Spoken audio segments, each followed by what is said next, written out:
Hey, hey, hey, Carter, how are you today? I'm good, man. How are you doing?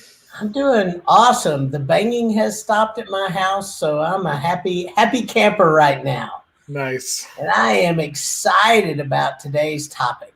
I think that this is an easy one for people to win if they'll just pay attention to it, because we are going to talk about the customer service advantage.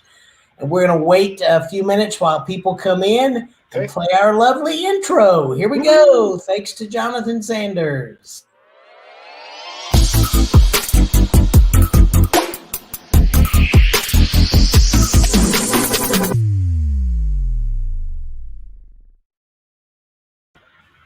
That happens to be one of my favorite things to do every Thursday is play that intro. Boogie. It's awesome. So I really do like this particular topic, and here's why. Are you guys ready for this? And if I you're know you're coming in, ready for it. You do what? I was just going to say, if you're coming into the live stream, welcome. Just make sure you announce yourself so we can say hey and we know who's in the audience today. Appreciate it if you Thank do you. that. Thanks. Yeah. So here we go. This is why I love this topic. It's a real opportunity because the bar is really so doggone low. So low. It's so low.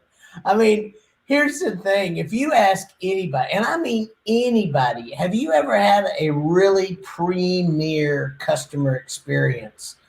They'll think a little bit and think a little bit, and every once in a while somebody go, yeah, I really, and they'll describe it, and it'll be just beautiful.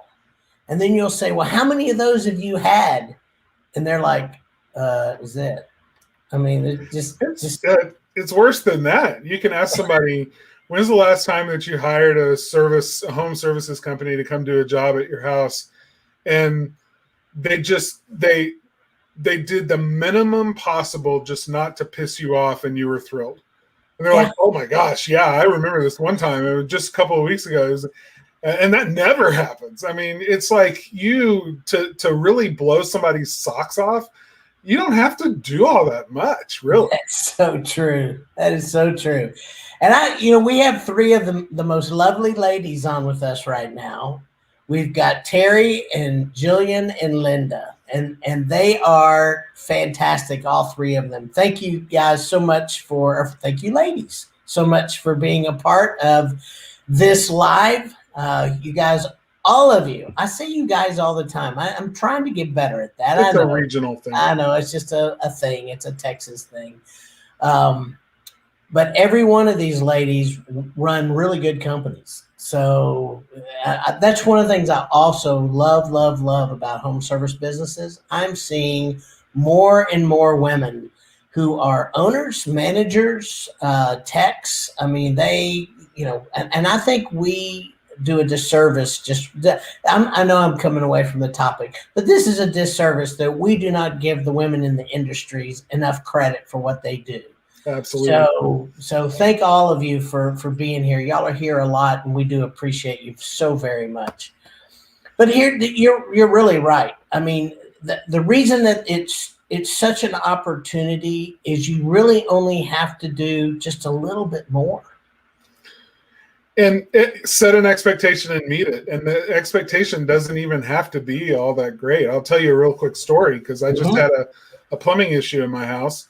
I called the plumber, and they answered the phone. I mean, I called 3 plumbers first, and nobody answered the phone. And because I'm a marketing guy, and I tell clients all the time, if you're not answering your phone by the 3rd or 4th ring, you're missing opportunities. And so I just wasn't going to leave a message. I decided I'm going to call until I get somebody who actually answers the phone.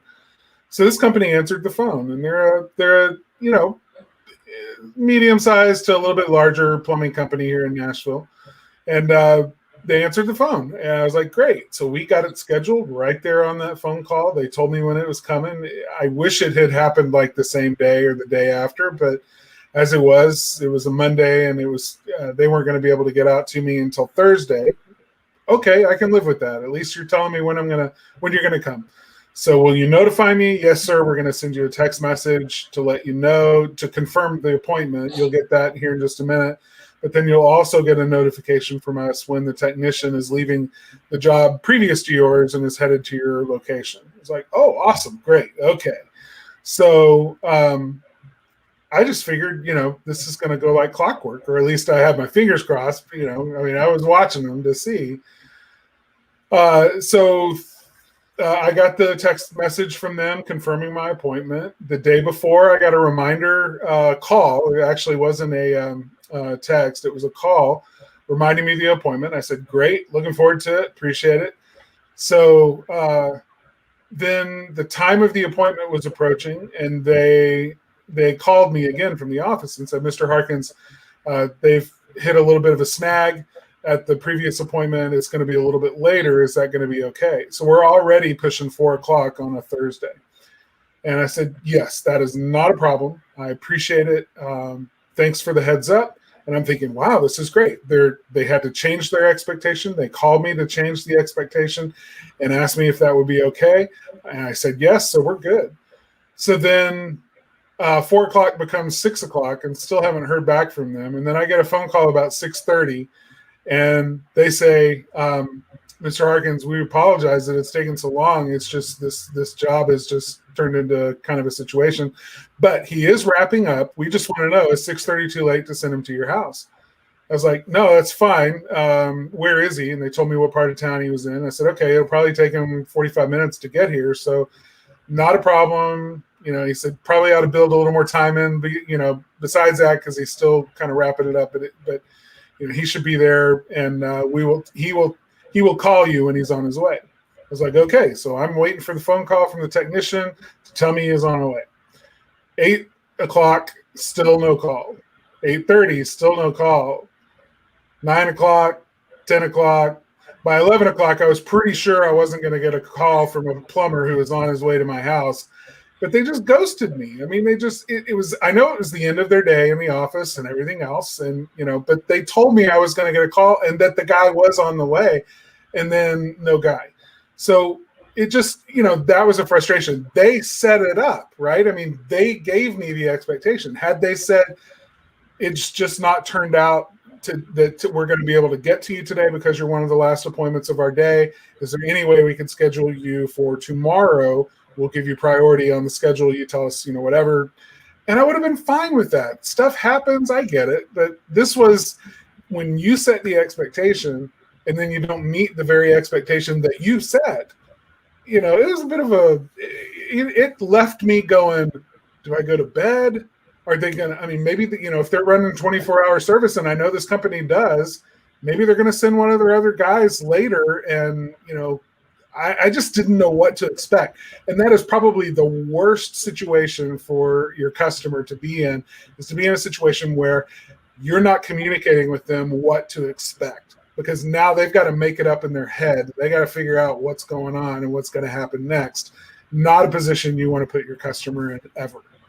Well, and that's funny that you said that, because if you go back and look at how people's brains work, this is one of the bigger things that they've come out with, and it's something that we've done since the very creation. It's that old reptilian brain thing that we do, is we see one thing and then we see another thing, and if we can't explain it, we come up with something and connect those dots. We tell a story that helps. Yeah, we tell a story. And so whatever that story is what we end up believing. And it could be totally, totally different than what the story really is. It's amazing how our brains will forge those things. And so when you do set an expectation and somebody doesn't meet it, then it's like, well, why didn't they? And then the brain, here we go, here the circle deal starts going, and you just make up whatever, and they don't like you and you don't like them now, and so you're not going to give them a chance, and by golly, and it just goes south. And then that turns out into a really bad review. And then the company owner says, yeah, but I didn't even get a chance to work at your house. It's like, yeah, because you didn't show up. Right. Or you set an expectation and then you didn't meet it. And that's really it. So the bar is pretty low. You don't have to set some huge expectation. You just need to, once you set an expectation, actually meet the expectation, or if you need to change the expectation, that you communicate with them with plenty of time and work with them to set an expectation that you both can live with, right? So, and that's just communication. That's negotiation. That's humaning 101, right? Yes. Just being a decent human being and communicating. But, in this case, once I had to call them the next morning, and I couldn't do it until 10 a.m. So between 6:30 the day before until 10 a.m. the next morning, nothing from them. And I called and said, was supposed to have a guy. They told me he was coming. Never heard from him. I went to bed around 11:30 thinking, I hope they don't wake me up at my door. But we didn't have a plumber yesterday, and I still haven't heard from you. What's the situation? And they had lost me on the schedule. They literally had shut down the office, gone home, I guess, or turned it over to the emergency dispatcher. And that job slipped through the cracks. They thought it had been done. So wow. If I hadn't called, they never would have sent somebody. As it was, they got somebody to my house pretty quick on Friday. And once they showed up, they took care of me really great. But did they earn a review from me? I had to stop myself from leaving like a 2-star or a 3-star review just based on that little speed bump in the communication. Because the service was good, I just decided, you know what? The best they're going to get is no review, because that's better than the review I would leave if I gave one. Yeah, that's a really good point. I think the other thing, I want to say hi to Mark Hudson too, who joined us and put his name in the channel. Thanks for doing that, Mark. Saw Kathy Ray gave us a thumbs up. So I always like the thumbs up. That's fantastic. Just want to acknowledge you guys for coming in and being here. One of the things I do want to say about that, Carter, that I think is really, really important, and that is this. So many times we think we're a plumbing company, or we think we're a roofing company, or we think we're a chimney company, or whatever it is. When we think of what we do, we think of the operations of which we go and solve. The reality is we're all in the people business. And when you're in the people business, it means people skills are really, really important, and customer service becomes paramount. I know a lot of times, I'll just tell you, with this renovation I'm going through, the head of the framing crew, he could make mistakes 4 or 5 times and I'd forgive him, because he is the most communicative, nice, friendly, agreeable, lets me know when he's going to be here, when he's wrapping up every day. I mean, I've never had anybody in construction that communicated at the level that this guy does. And anytime that we've thrown a wrench, he's like, yeah, we could do that. He's never said, no, that's a problem. No, we can't do that. He said, yeah, I may have to come back and do it, but yeah, I can get that done.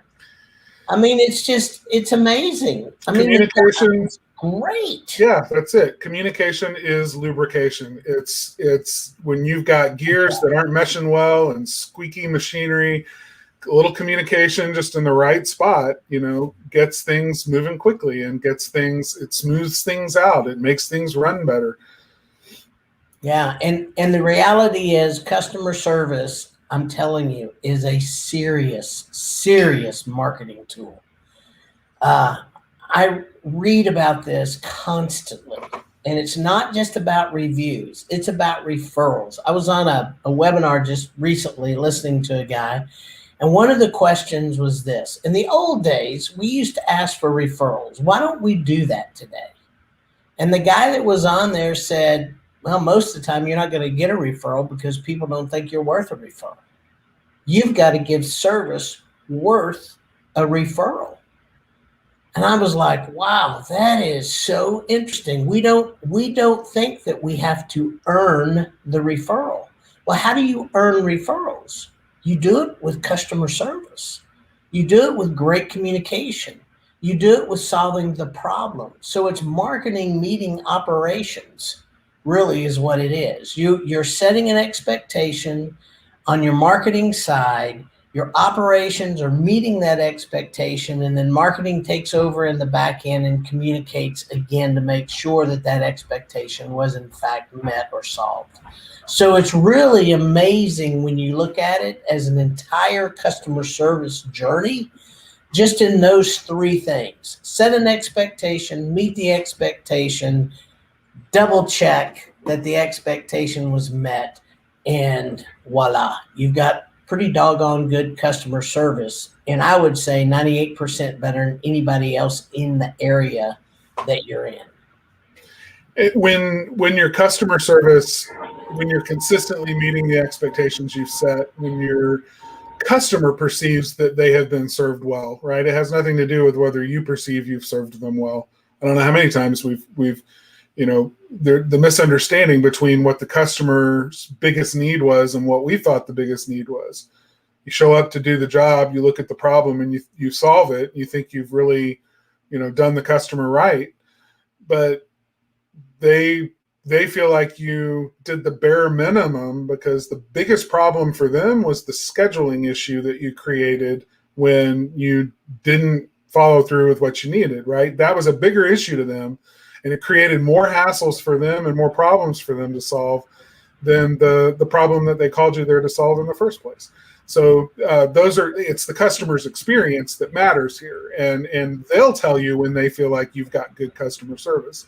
And because they tell other people too, that's the reason this is a marketing discussion, right? Because they tell the world, they leave reviews, they talk about these things in all of the different places that a consumer these days can talk about these things.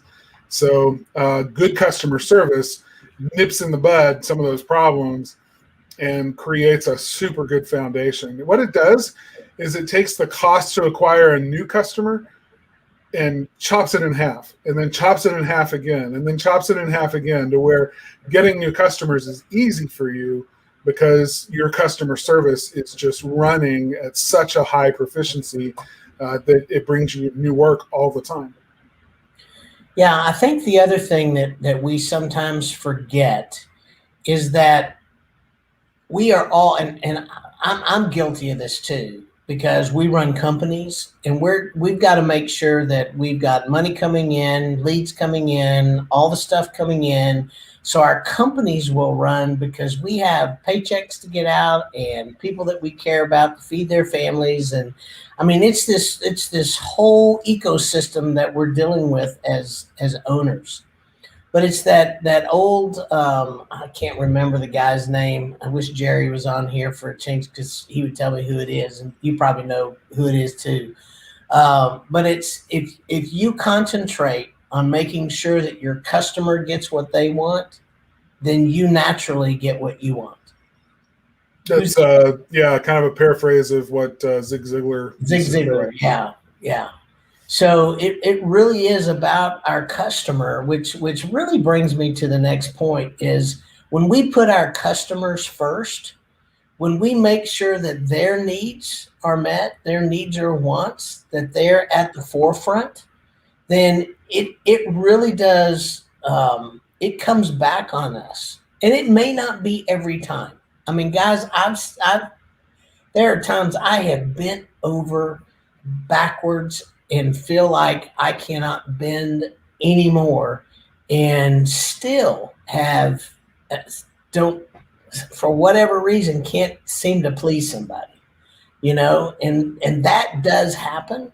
But there are so many other times that when I please the customer just, there's trust that happens, there's friendship that happens, there's so much good things about that. And what I've learned is just, if you can't contribute to your customer, they don't need to be your customer. I mean, seriously, if you can't authentically contribute and help your customer and do it in a way that they have a really good experience, then you really they shouldn't be your customer. They need to go somewhere else to get that experience if you can't do it. So it really is up to us as business owners to make sure that our customers feel good about working with us.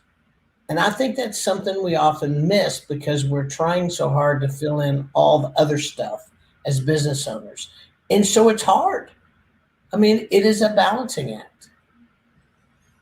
But you do have to remember to put your customer first. One of the reasons that I started with an illustration of the very thing that we're talking about is because that's the easiest way to understand what your customer wants. Every one of us has had to hire somebody to come do a job, right? Or taken our car somewhere in order to get some work done or whatever, and had a less than good customer service experience. We all know how low the bar is set.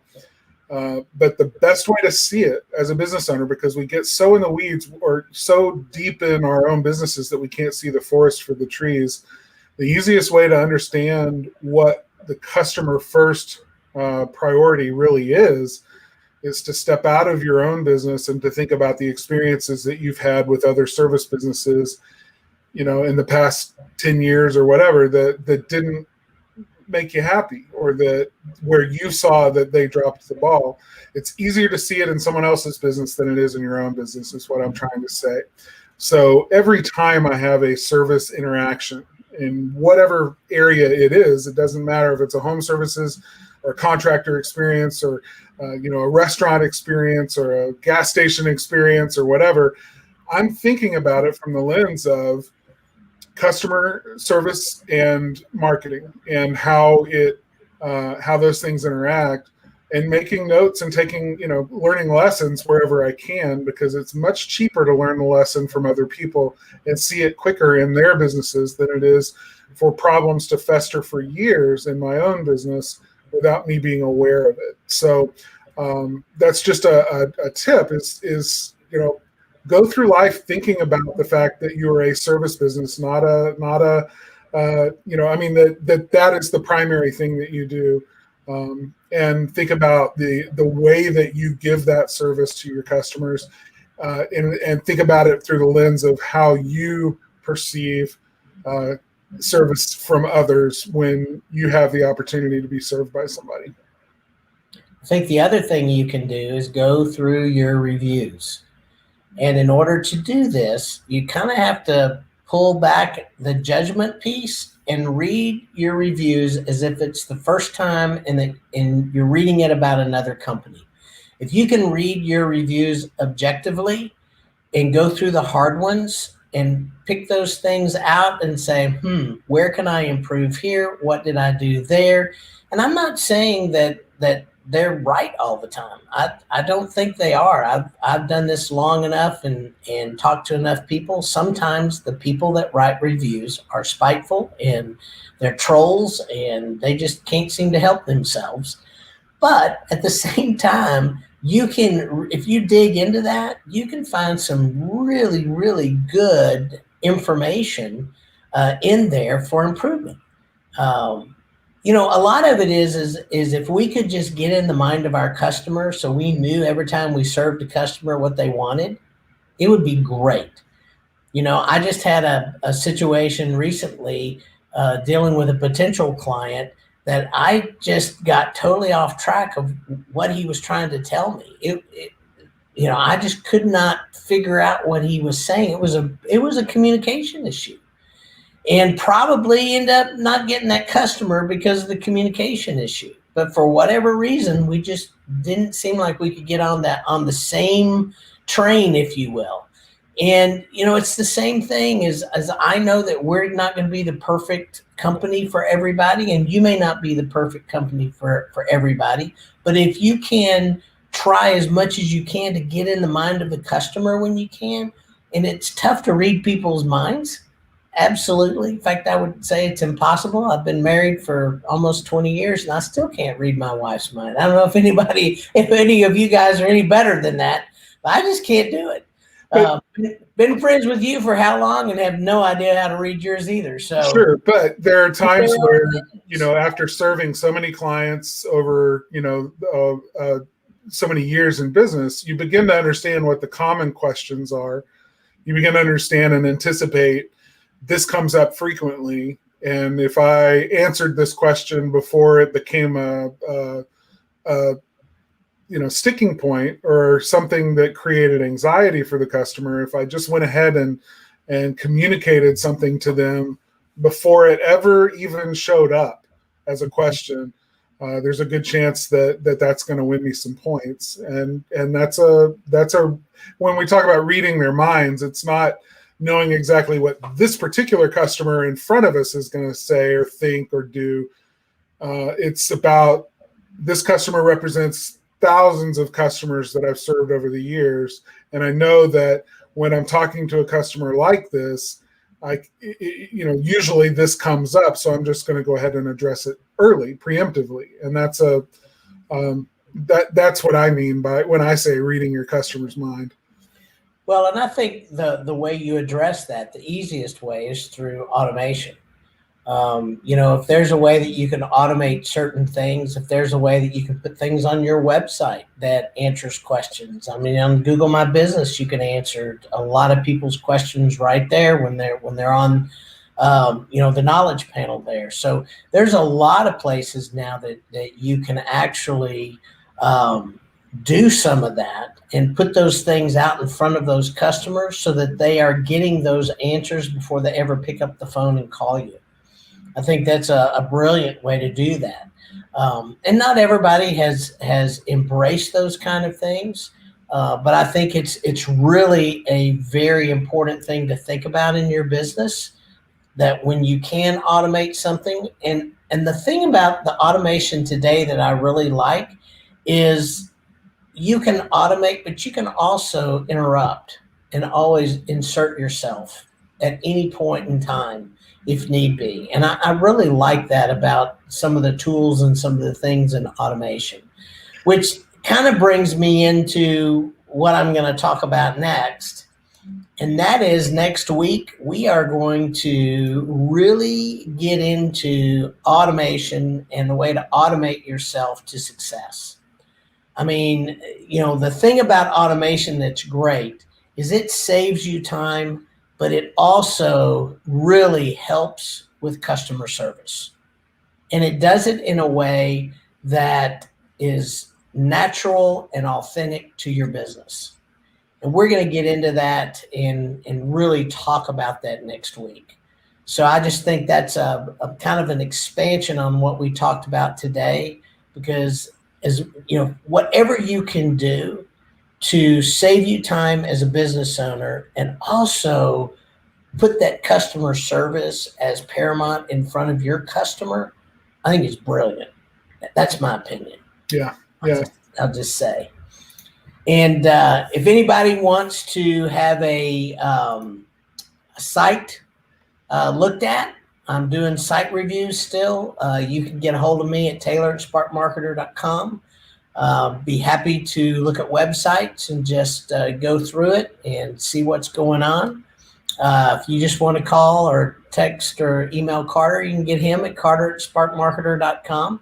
We're always open to conversations. And just curious real quick, guys, did any of this, what we talked about, I mean, did it resonate with you guys at all? Just give us a yes in the comments. We want to make sure that we're covering really good topics for everyone. Some of it is some people have said it's a little elementary, but at the same time they said, but I learned something almost every time. So it'd be great if we just kind of have a little feedback, and I just want to make sure that we are absolutely hitting on things. Jillian, thank you so much. I appreciate that. Guys, and if you have any topics that come up during the week, whether they're marketing related, search related, anything that we do for you, or you want to see if we do for you, please get us an email. Would absolutely love to put something together and present it for you. So thanks, Mark. Me too, buddy. I'm constantly working on everything. My mother used to say, the day I die will be the last day I learn. And I'm pretty much right there with her. I think that a lot, that I will be learning until the day I die. I am not perfect yet, but I'm working. I got to tell a quick anecdote. There was a guy back in the 60s in Texas that he'd been on death row for years, and it finally was his turn. And so the court battles had been fought, and the back and the forth, and the governor had been called, and the governor wasn't going to issue a stay of execution. So it was his time. And they put him in the electric chair, strap him down, and say, "Do you have any last words?" And the guy, this is true story. I don't remember his name, but these are his last words. "I just want to say that I've learned a lot from this experience."